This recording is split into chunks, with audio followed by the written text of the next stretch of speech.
Hello and welcome trading with options. ये analysis होगा 19 तारीख के मंडे के लिए।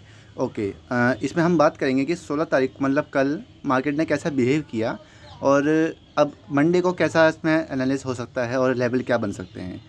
आज ये वीडियो बनेगी तसल्ली से, तो थोड़ी सी ये बड़ी हो सकती है क्योंकि मैं चाहता हूँ एक दिन हफ्ते में एक बार तो कम से कम एक अच्छा एनालिसिस हो जाए जिसमें आपको फुर्सत से मैं बता पाऊँ मार्केट ने कब और क्या किया। रोज़ तो मैं एनालिसिस करता ही हूँ, उसमें जल्दबाजी रहती है। क्यों? क्योंकि मुझे और भी काम करने होते हैं।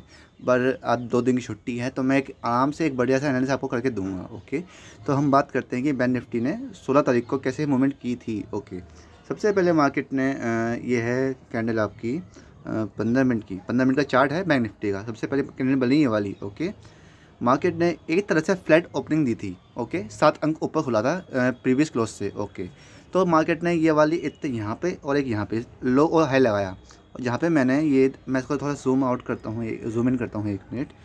मैंने यहाँ पे सपोर्ट और रेजिस्टेंस ड्रॉ कर रखे हैं, ठीक है, 32,329 पे और 31,893 पे।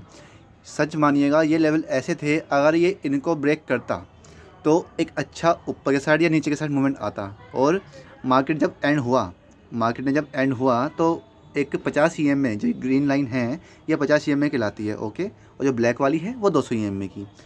50 EMA पर सपोर्ट लेकर यहाँ पे ये बैठ गया है। अब ये आपके एक तरह से लेवल बन चुके हैं मंडे के लिए भी। कौन कौन से बोला? 32,329 और 31,893। आप यही मान सकते हैं कि 31,900 और 32,300। अगर इन दोनों को लेवल कहीं भी तोड़ता है, अगर इन दोनों लेवल पे आपको कोई कैंडल मिलती है ऐसी अच्छी बुलिश, एक गाइस जब भी एक बड़ी कैंडल बनती है पर उसमें अगर विग बड़ी होती हैं, विग से मतलब ये जैसे कि ये वाली बनी, इसे विग बड़ी है और बॉडी इतनी छोटी, तो ये कमज़ोर कैंडल कहलाती है। और अगर किसी भी लेवल पे ऐसी कैंडल बनती है तो वहाँ पे आप ट्रेड नहीं ले सकते क्योंकि वो अनडिसाइडेबल होता है कि वहाँ पे ब्रेक करेगा या नहीं करेगा। ओके, ये तो बात हो गई कमज़ोर कैंडल की। और अगर इस लेवल पे कोई ऐसी कैंडल बन जाए बढ़िया सी, या तो रेड बन जाए या फिर ग्रीन ऐसी बन जाए, तो वहाँ पे चांस रहते हैं कि मार्केट ब्रेक करेगा उस लेवल को। तो आपको ऐसे प्राइस एक्शन देखना पड़ता है कि कब मार्केट क्या कर रहा है। मैं लेवल्स बताता हूँ पर कभी कभी विग बड़ी बन जाती है कैंडल की, तो फिर लोग कहते हैं कि वहाँ पे नीचे की तरफ क्रॉस किया था सर, पर आपने तो जब आपने बताया वो गलत साबित हुआ। गलत साबित नहीं हुआ। मैं हर बार बताता हूँ कि स्ट्रॉन्ग कैंडल बनती है तभी आपको वहाँ ट्रेड लेनी है और उसके ऊपर क्लोज करे तभी लेनी है। अगर मान लो ऐसे जाके वो नीचे तो गया पर जब क्लोजिंग हुई तो वह वापस क्लोजिंग यहाँ पे हो गई, तो फ़ायदा क्या हुआ? क्लोजिंग होनी चाहिए नीचे तभी आप ट्रेड ले सकते हैं। और एक बात और, आपको हाथ का एक साइकोलॉजी वाली बात बता देता हूँ। अगर हफ्ते में 5 दिन मार्केट खुलता है और आपको केवल 2 दिन चांस मिलता है, अगर आपको 2 दिन लगता है उनमें से कि अब ट्रेड है, तो तभी ट्रेड लेनी चाहिए। ज़रूरी नहीं है कि आप रोज़ ट्रेड लो, रोज़ पैसा कमाओ, नहीं, पहले आपको ट्रेड लेना आना चाहिए। अगर आप इतना पेशेंस रखते हैं मार्केट में कि 5 दिन के अंदर 2 दिन ट्रेड ले पा रहे हो, अगर आपको चांस मिलता है तब आप जाके 5 के 5 दिन ट्रेड कर सकते हो। वरना आपको अगर पेशेंस नहीं है तो आप ट्रेडर नहीं बन पाओगे। हम भी 3-4 साल में ही ये सब कर पाए हैं। शुरुआत के 1 साल के अंदर मैंने खूब लॉसेस खाए हैं। आज जो मुझसे कॉन्टैक्ट रोज में रहते हैं उनको सब पता है कि मैंने कितना कितना लॉस कब कब किया हुआ है। अगर कोई भी आपको दिक्कत पड़ती है तो इसलिए आप मुझसे व्हाट्सएप पे कांटेक्ट कर सकते हैं। मैं आपको अच्छे अच्छे गाइडेंस बताता हूँ और मोटिवेट भी करता हूँ कि आप पैसा कैसे कमा सकते हैं ट्रेडिंग से। ओके, अब बात करते हैं एनालिसिस के ऊपर आते हैं फिर से। ओके, मैंने आपको लेवल्स बता दिए हैं मंडे के लिए, और साथ में मैं बता देता हूँ आपको एक बार और कि 15 मिनट की रेंज बनाई ऊपर और नीचे, ठीक। तो मार्केट पूरा दिन उसी के अंदर घूमता रहा। तो जो मेरा कॉल ग्रुप है मैं उसमें भी ट्रेड नहीं दे पाया। एक ट्रेड दी थी, 10 पॉइंट मिले तो बहुत ज़्यादा नहीं होते हैं, हमें तो कम से कम 20-30 पॉइंट चाहिए होते हैं तभी एक इंटरडे एक लेवल हमारा अचीव हो पाता है। शॉर्ट स्ट्रैडल मैंने अच्छा किया, जो हम आपको बताते हैं अकाउंट हेल्डिंग में कि अगर हम शॉर्ट स्ट्रैडल करते हैं तो उसमें मार्केट साइडवेज जाना चाहिए, जो कि साइडवेज गया भी। तो इसमें हमारा अच्छा काम हो गया, तो मैंने उसमें अच्छा वर्क किया भी। ओके, तो हम तो कॉल ग्रुप में कॉल नहीं दे पाए बेशक, पर शॉर्ट स्ट्रैडल हमारा अच्छा काम कर रही है। ओके, सो हम मंडे में देखते हैं शायद अच्छा मूव आए, क्योंकि मार्केट एक दिन होल्ड करता है या फिर 2 दिन होल्ड करता है, उसके बाद एक ट्रेंडिंग मार्केट होता है। तो आपको ध्यान रखना है अब कि 32,300 के ऊपर मार्केट अगर जाती है तो वहाँ पर आपको वहाँ पे ऊपर की साइड ट्रेड लेनी है, और अगर नीचे की साइड जाता है तो आपको नीचे की तरफ ट्रेड लेनी है। और जो ये लेवल है बीच के, ये वाला एरिया, ये नो ट्रेडिंग जोन फिर से बन जाता है। इसके बीच में आपको ट्रेड नहीं लेनी है क्योंकि आपके स्टॉप लॉस हिट होंगे ही होंगे। मैंने जानबूझ के अपने कॉल ग्रुप में ट्रेड सिर्फ एक दी जब मुझे लगा, और वहाँ पे हमें 10 पॉइंट मिल गए। कोई नुकसान नहीं करवाया मैंने, 10 पॉइंट दिलवाई ही हैं।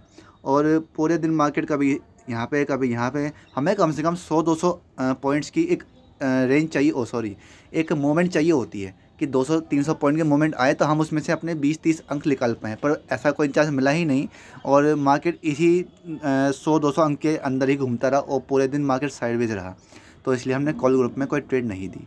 तो ये रीज़न होता है कि ऑप्शन बाइंग में चांस कम मिलता है, पर जब मिलता है तो अच्छा मिलता है। और जो हम अकाउंट हेल्डिंग करते हैं उसमें क्या होता है, अकाउंट हेल्डिंग में मुझे एक्सपीरियंस है, तो मैं अपने मुताबिक एनालिस्ट से आपके रोज़ 2 से 3 हज़ार रुपये बना के देता हूँ। बाकी तो आपने वीडियो देखी रखी होगी, लिंक डिस्क्रिप्शन में है, उससे आप 40 से 50 हज़ार रुपये पर मंथ बना सकते हैं, वो भी कुछ बिना कुछ किए। अपनी जॉब करते रहिए, बिजनेस करते रहिए, आपका काम हम करेंगे। खैर, हम बात करते हैं एनालिस्ट की। तो आपका ये बैंक निफ्टी का एनालिस्ट हो चुका है, और अब हम बात करते हैं निफ्टी की। ओके, अगर आपको अब भी इसमें कोई दिक्कत है तो आप मुझे व्हाट्सएप पे मैसेज कर सकते हैं, मैं आपको बिल्कुल क्लियर बताऊंगा कि एनालिस्ट इसमें क्या हो सकता है क्या नहीं। अब हम बात करते हैं निफ्टी की। निफ्टी का मैंने लेवल खोल दिया है, और बैंक निफ्टी की कंपैरिजन में निफ्टी थोड़ा सा स्ट्रॉन्ग था। ओके, तो सबसे पहले इसने यहाँ एक कैंडल बनाई, और ये था इसका हाई, ये था इसका लो, राइट, 15 मिनट कैंडल का। ये स्ट्रेटजी होती है 15 मिनट कैंडल की। और इसने इसका हाई कब तोड़ा, इसने इसका हाई तोड़ा यहाँ पे, इस वाली कैंडल पे। फिर आपको क्या करना था, यहाँ पे थोड़ा सा ऊपर ज़्यादा ट्रेल लेनी थी। ऊपर कहाँ पे गया, इस वाली कैंडल पे। इस वाली कैंडल पे ऊपर जाते ही अगर आप सी बाय करते तो आपको एक यहाँ तक का टारगेट मिल जाता छोटा सा, और आपको छोटे ही टारगेट चाहिए होते हैं ऑप्शन बाइंग में, जिससे कि आपको एक लॉट पर कम से कम रोज के 1500 रुपये के आसपास बन पाए।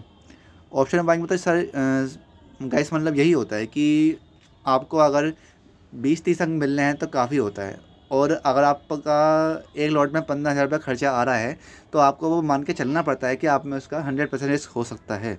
सो उसमें कोई आपको ये 100% रिस्क की बात रहती है। ओके, सो ये था निफ्टी की 15 मिनट स्ट्रेटजी का वर्क। ओके, सो हम बात करते हैं, फिर मार्केट ने पूरे दिन साइडवेज मूव दिखाया, जैसे बैंक निफ्टी में दिखाया था पूरे दिन साइडवेज। लास्ट के 1 आवर में एक मूवमेंट आई, और इसने फिर से 50 EMA पे क्लोजिंग दी। ये जो ब्लैक लाइन है ये है 200 EMA की, ये है 50 EMA की ग्रीन लाइन। ओके, अब इसमें लेवल्स क्या बनते हैं, आपके लेवल्स बनेंगे अगर अगर ये 14,700 के ऊपर जाता है तो आपको एक बुलिश मूवमेंट दिख जाएगी, और ये 50 EMA को अगर नीचे क्रॉस करता है तो आपको एक अच्छा शार्प मूवमेंट दिखेगा। वैसे अधिकतर चांस बैंक निफ्टी में भी और निफ्टी में भी यही है कि नीचे जाना चाहिए, क्योंकि कोविड केसेस आज सैटरडे है, और सैटरडे में कम से कम 2,34,000 केस इंडिया में आए हैं, और संडे भी है, वीकली लॉकडाउन काफ़ी शहरों में है। तो ये एक नेगेटिव इम्पैक्ट पड़ सकता है मार्केट पे। तो एक डाउन साइड मूवमेंट तो आएगी ही आएगी, कम से कम 1000 पॉइंट्स की। तो उसके लिए आपको रेडी रहना है कि वो कब आए, या तो मंडे में या फिर नेक्स्ट वीक, कभी भी आ सकती है। तो उसके लिए आपको प्रीपेयर रहना है मेंटली, कभी भी आ सकती है वो मोमेंट। तो आपको अपने स्टॉप लॉस लेके चलना है, तभी ट्रेड लेनी है। तो ये आपके हो गए एनालिस्ट बैंक निफ्टी और निफ्टी के। और कोई भी जानकारी के लिए आपको हमारा कोर्स लेना है, या फिर अकाउंट हेल्डिंग करवानी है, या फिर कॉल ग्रुप में ऐड होना है। मैं प्रेफर करता हूँ अकाउंट हेल्डिंग को, क्योंकि उसमें आपको कुछ नहीं करना पड़ता। मेरे पास टीम है, मैं जो काम करेगी मेरी टीम करेगी, पर अपनी सुविधा के अनुसार जो आपको अच्छा लगता है वो कर सकते हैं। अपना कीमती समय देने के लिए पूरे दिल से धन्यवाद।